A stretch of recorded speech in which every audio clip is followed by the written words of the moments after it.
Daniel, I have question for you. Imagine as a hiker, what are the things you should do before and during hiking? What should be the things that an individual should prepare before and during a hike or a trail? As far as I know, one should do some pre-climb planning. First is to prepare your schedule, for us what we call an itinerary.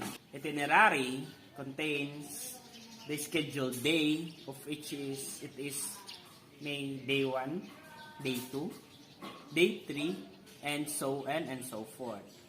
Where it turns contexted the activities that you and your group will be doing on that place. Now first, before you make an itinerary, you should consider the actual location. If it is within the jurisdiction of your city, or if it is on the far away place, then you should do some surfing on the net. I have an example here. Here is the climb itinerary for Kidapawan and Magpit Trail. Now, talking about fitness, cardiovascular training, as what I've said. Cardiovascular training in our current conventional wisdom is that 3 aerobic workouts every day or a week will improve or maintain cardiovascular fitness. Now, let's move to muscle strengthening exercise. Before you do some trails and hikes, as what I've said, you should work on improving your fitness as well as your muscle strength. Now, muscle strengthening exercise. If you have access on free weights machines, you should work your quadriceps, hamstrings, and calves, but also do some upper palming and pushing. One should consider doing this following exercise. First is the seated leg lift. Next is the skier. Then the prone leg lifts, calf raises, abdominal crunches, and prone hyperextension. Okay. Come on, I know that you know some things on doing some hikes and trails, especially on camp management. Can you explain it to me? Okay. Camp management, as a hikers, one of the most important responsibilities in mountaineering, including backcountry sanitation and practicing proper sanitation in order to avoid pollution, especially the water. For instance scenario, carry a plastic bag for packing out toilet paper, tampons, and sanitary napkins. Also, you have to consider the trail manners and trail signs. In trail manners, you have to stay on the trail.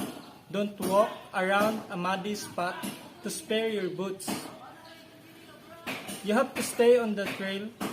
Never take shortcuts and don't hike closed trails. If you are on a combination hiking and riding trail, step aside and remain still to let horses pass unspoke. In trail signs, it is crucial to follow because it is bring us to the right path and ensuring the safety of hikers. The use of colored ribbons and straws are easily seen, but it is discouraged because of its visual impact on the environment.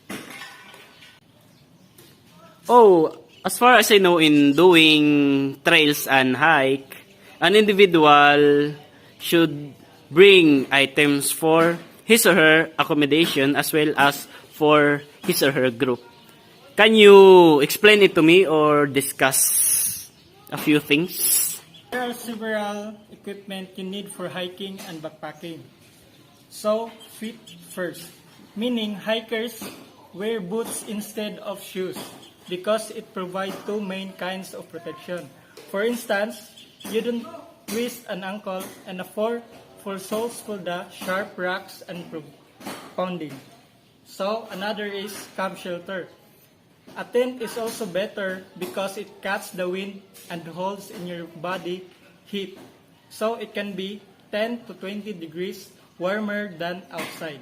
So second, backpack.